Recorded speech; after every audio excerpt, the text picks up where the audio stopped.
Welcome to the Deep Dive. Today, we're going deep on the book of Numbers, all the way through. Yeah, the whole thing. We've got all the notes, all the highlights, ready to pull out those fascinating pieces you might have missed.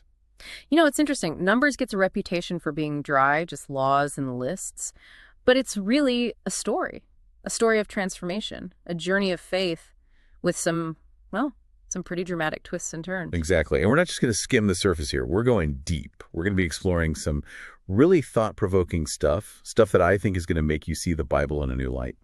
So let's set the stage. We've got the Israelites camped at Mount Sinai, right?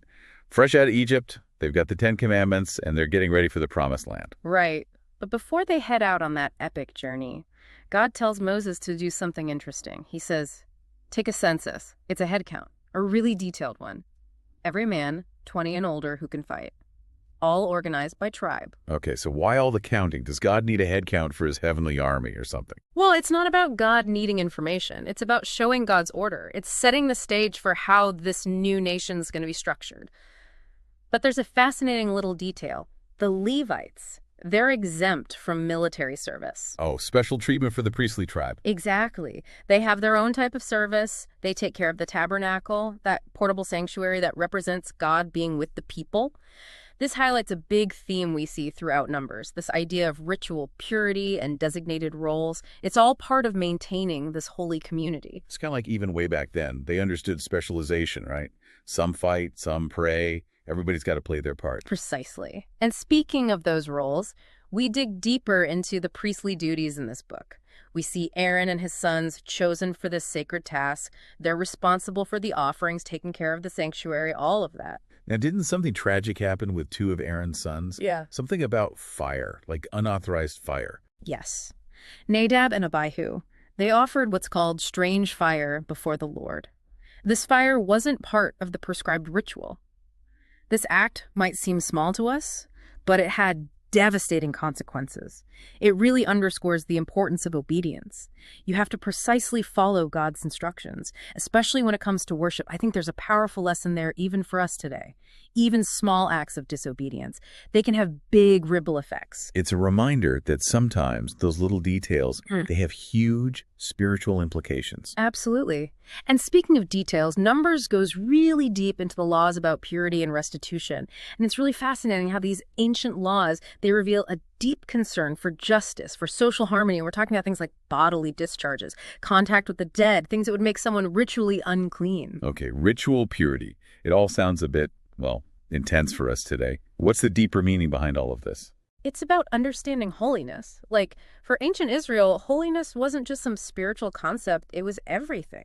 It permeated every aspect of their lives. These laws, they were meant to set them apart, to constantly remind them that they were a people consecrated to God. So it's not just about being, like, physically clean, it's about reflecting God's purity in every area of life. Exactly. And these laws, they weren't random, they had purpose. For example, if a wife was suspected of being unfaithful, there was a ritual. They used bitter water. Might seem strange to us now, but it shows how seriously they took those accusations and the need for justice. It's like their legal system was totally intertwined with their spiritual beliefs. Everything went back to God's design, God's order for things. Precisely. And for those who were seeking a deeper level of devotion, there was the Nazirite vow. They could dedicate themselves to the Lord for a certain period of time. They would embrace stricter rules, things like not drinking wine, avoiding contact with the dead. It's interesting. This ancient text shows us all these different ways to connect with the divine. It's like it acknowledges that people express faith in all these different ways. Absolutely. And amidst all the rules and rituals, there's this beautiful moment of tenderness. Aaron and his sons, they're instructed to pronounce a special blessing over the Israelites. Okay, so it's not all doom and gloom and rules. There's some warmth, some encouragement mixed in there, too. Definitely. It reminds us that even with the rules, God's heart is for his people. He desires to bless them, to protect them, to guide them. It's a beautiful thought. So we have this picture of this new nation, right? Organized, structured, ready to embrace their destiny. But we all know that things don't always go according to plan. Right. And that's where things in Numbers start to get really interesting. Okay, bring on the drama. I'm ready. So remember all those super detailed camp arrangements? Each tribe had its designated spot around the tabernacle, right? Yeah. It was like God's blueprint for their community, how they should live together, all as one holy unit. Exactly. But maintaining that unity, that order, that was a challenge. Even with God's presence right there, even with clear instructions. The Israelites, well, they struggled with something we all deal with, human nature. Okay, so lay it on me. What went down? Well, you'd think they'd be grateful, right? I mean, God's providing miracles, manna coming from the sky, quail appearing out of nowhere, but they start grumbling. Seriously, after everything they've seen, complaining about the food. Seems crazy, right? But it shows us something really deep about human nature. We tend to fixate on what we don't have, instead of appreciating what's right in front of us. They're complaining it was more than just the food, it was a symptom, a lack of trust in God, in his guidance, in his provision. It's like that grass is always greener thing, right? Mm. Always wanting what we don't have, even if what we have is a gift from God. And it's a trap, isn't it? The Israelites' discontent, it mirrors our own struggles. Can we trust God even when things are tough, when things feel unfamiliar? So how does God react to all this complaining? It's a mix. Patience and consequences. He gives them what they need, but he also lets them face the results of their choices. Like when they crave meat, God sends quail, tons of it. But they go overboard, they get sick. That's almost like God saying, you want meat? All right, here you go. Deal with it. Exactly. It's tough love, but an important lesson. Our choices, they have consequences. Even God's blessings can backfire if we're not careful. But it's not just the food. The Israelites, they face leadership problems too. Miriam and Aaron, Moses' own brother and sister, start questioning his authority. Oh man, family drama, Yeah. biblical style. That's never fun. Guess some things never change. People in power, there's always someone who wants to challenge them. So true. But here's the thing. Challenging Moses, that was like challenging God himself. Moses was God's chosen leader, the one speaking directly with him. This wasn't just personal. It was rejecting God's authority. So it's more than just like a power struggle. It becomes a spiritual issue. Yeah, especially when the leader is appointed by God. And there were serious consequences. Miriam, she gets struck with leprosy, a visible sign of what she did. A warning to everyone else. Don't mess with God's chosen order. Whoa. Talk about a wake-up call. Yeah. Definitely makes you think twice about respecting authority. But the challenges don't stop there, do they? I mean, there's that whole story about the spies. Ah, the spies sent to scope out the promised land. You know, a lot of people see it as a story about fear, about negativity. But it's also about what happens when those feelings overpower your faith. Yeah. 10 of the 12 spies come back, and they're terrified. Yeah. Giants, fortified cities, it's all doom and gloom. Talk about a buzzkill. They were like the original Debbie Downers. Right, and their negativity. It spreads like wildfire through the camp. The Israelites, they'd been promised this land flowing with milk and honey, but they cave. They believe the bad report instead of God's word. They basically choose fear over faith, and that's how they end up wandering in the wilderness for 40 years. Exactly. That whole generation, they never see the promised land. They rebel against God's plan, and it costs them big time. It's a reminder, right? Choices have consequences. Fear, it can really blind us to God's promises. It's a powerful message, especially today. There's so much negativity around us. Got to be careful. Choose faith, not fear. Cling to those promises, even when things look dark. But the challenges, they just keep on coming, don't they? There's another rebellion brewing. Korah, Dathan, and Abiram. Ah, yes. This one was huge. They weren't just questioning Moses, they challenged the entire system. They went all in. They're like, we're taking you all down. Yeah, they were questioning Aaron, too. The whole leadership structure, the hierarchy, a full-blown mutiny. They were going up against God's chosen leaders and the order he'd established. And we know God doesn't take rebellion lightly. What happened to these guys? The ground literally opens up and swallows them. Gone. Families, possessions, everything. Just swallowed whole. It's dramatic. Terrifying. God showing his power, showing he's not messing around. Talk about making a statement. You don't challenge God's order. But God's not just about punishment, is he? Didn't he also confirm his chosen leaders in all this? Absolutely. Aaron's staff, it miraculously blossoms, no more doubts. So rebellion, punishment, divine confirmation, it's like we're watching a movie. Right. But through all the chaos, God never abandons his people. He sticks to his promises even when they don't. We see it in their victories. Against the Amorites, against King Og of Bashan. So it's not all bad news. There's victory, there's triumph, even in the midst of the struggles. Absolutely. And those victories, they point to something important. God is always fighting for his people. Always. Even when they're messing up. He's a God of grace. But he's also a God of justice. He'll discipline those he loves, but he won't abandon them. That's encouraging. So where do we go from here? Are there more of these wild twists and turns? Oh, definitely. Numbers is full of them. But there's this one story, a king, a prophet, a talking donkey. Ringing any bells? Wait a minute. A talking donkey? Is this the Balaam story? You got it. One of the most interesting, thought-provoking narratives in the whole book. Balak, the king of Moab, he's terrified of the Israelites. So he hires this prophet, Balaam. He wants Balaam to curse them. Oh, wow. So he's trying to use, like, spiritual warfare against his enemies? Exactly. But here's where it gets wild. God steps in. He stops Balaam from cursing Israel. In fact, Balaam ends up blessing them. Huh. Talk about a backfire. You hire a guy to curse your enemies and he ends up blessing them. That's gonna hurt. Right. It's powerful, God's plan. Human schemes can't stop it. Even someone paid to curse ends up giving a blessing because, in the end, God is in control. But the story, it doesn't end there. Of course not. What happens next? Well, even with God's protection, his guidance, the Israelites mess up again. Big time. They fall into sin. Yeah. Sexual immorality, idol worship, the whole 9 yards. They get mixed up with the Moabites. Man, they just can't help themselves, can they? It's like they're pushing God's buttons on purpose. It's a frustrating cycle. Disobedience, repentance. But even in their failures, there's a lesson for us. We're all tempted. Even people who've experienced God's grace can stumble. It's humbling, right? We're all Yeah. human. We make mistakes.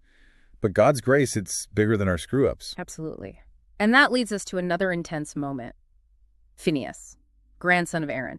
He sees this plague ravaging the camp, and he sees what's causing it. An Israelite man with a Midianite woman, total idolatry.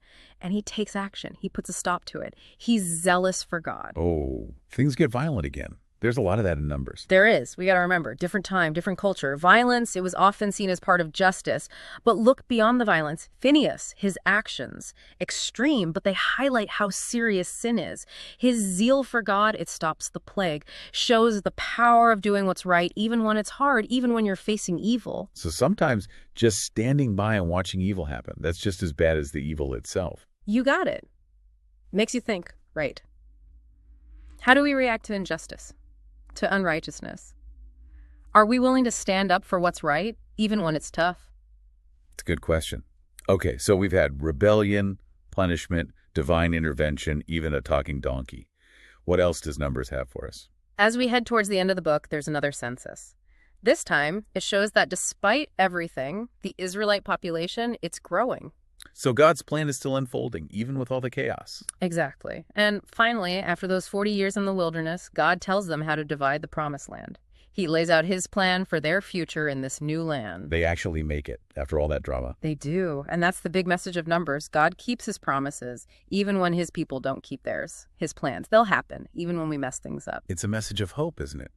For all of us on this journey of faith. It is, but Numbers doesn't tie everything up in a neat bow. It leaves us with things to think about. Like, God provided for all those people in the wilderness for 40 years, millions of them. So what can he do for us in our own lives? That's a great question. It makes you realize that whatever we're going through, our own wilderness experiences, they're not too much for God. Right. And it makes us think, how are we responding to what God's giving us? Are we like the Israelites, always complaining, always doubting? Or are we choosing to trust him, even when we don't get it? Those are great questions to ponder. Numbers, it might seem dry at first glance, but man, there's so much in there. Drama, intrigue, these deep spiritual truths. You said it. And as we wrap up this part of our deep dive, let's remember something. Numbers isn't just an old history book. It's a living word. It's relevant for us today. Gives us insight into God, into ourselves, into what it means to have faith. So what are the key takeaways you're hoping our listeners will remember from all of this? For me, it's God's faithfulness. He keeps his promises even when we're a mess. Our journeys of faith, they're going to be tough. There'll be setbacks. But those tough times, they can be opportunities to grow, to change. And it's about trusting God's guidance, even when it doesn't make sense to us, knowing he wants what's best for us. Yes, and that trust, that surrender to God's plan, it's what leads us to our own promised land, that place of abundance and purpose and joy he has for each of us. Beautiful. Well, that wraps up part 2 of our Numbers deep dive. Let's encourage our listeners to really think about these themes. Yes, let's challenge them to see how the stories and lessons from Numbers connect to their own lives, to their own walk with God. Remind them they're not alone in their struggles. God's with them every step of the way. And his plans for them, they're good, even when the path is tough. Well said. And let's invite them to join us for part 3. We're going even deeper, unpacking those details and symbols in Numbers. There's even more to discover. Welcome back to the Deep Dive. We're wrapping up our journey through the book of Numbers.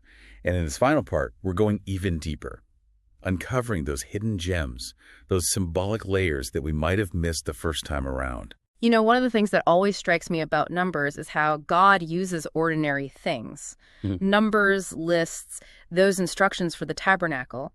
He uses them to reveal these profound truths about himself, about his plans for his people. It's like there are these little details we might skim over, but when you really stop and pay attention, there's a whole new level of meaning there. Exactly. And speaking of details, we can't overlook the Levites. They were set apart, right? Not for fighting, but for serving the tabernacle, for worship. Their dedication, it points to something deeper, a deeper understanding of what it really means to worship God. It's like they were the spiritual core of the community, helping the Israelites connect with God on a whole other level. Precisely. And their service, it wasn't just going through the motions. It was about a heart posture.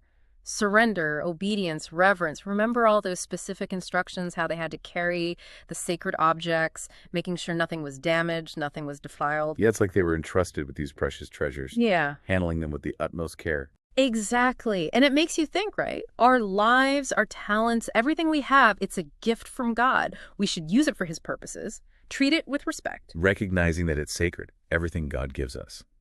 Stewarding it well. And being willing to sacrifice our own comfort, our convenience for something bigger than ourselves, just like the Levites. They dedicated their lives to caring for the tabernacle, for the needs of the community.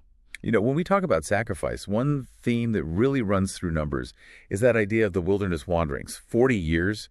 I mean, can you imagine all that hardship, uncertainty? It's hard to fathom, right? And yeah, it was a consequence of their disobedience.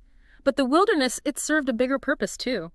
God used that time to refine them, strip away their old ways of thinking, help them depend on him more deeply. Like he was using that time to get them ready for the promised land. And not just geographically, but spiritually, emotionally too. Exactly. The wilderness, it was a crucible, a place to test their faith, mold their character, deepen their relationship with him. It makes you realize that sometimes God leads us through hard times, not to punish us, but to prepare us, to get us ready for something amazing. It's about trusting his timing, even when we don't get it, knowing he's working everything out, working it for good.